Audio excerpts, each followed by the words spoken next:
But there are a couple which are not doing well, and they belong to the spirits space. Why is that? Because there has been now, the first written report coming out from a brokerage on the Maharashtra excise duty hike that has happened, and as a result of which, there has been a target price cut on United Spirits as well.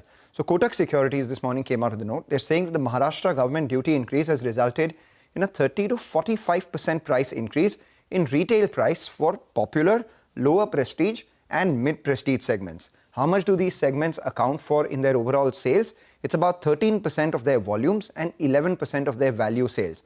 Remember, Maharashtra is among the top two markets for the company in terms of revenue and EBITDA. So the total contribution of Maharashtra is about 16%, of which 11% comes in from lower prestige, mid-prestige and popular itself.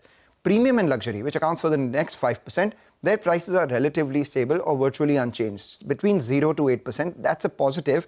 However, the bigger problem is that this increase in Maharashtra excise duty brings back unpredictability around policy, and that brings some uncertainty on that space itself. So basis this, they've cut their FY26 to FY28 EPS anywhere between 3 to 6%, and their target price stands lower by 50 rupees or rather 100 rupees from 1575 to 1475 rupees. But amidst all of this, there are three key triggers to track. One, there is a new excise policy likely in Delhi. So would they go the way of Maharashtra, or would they be a little more favorable is something we'll watch out for.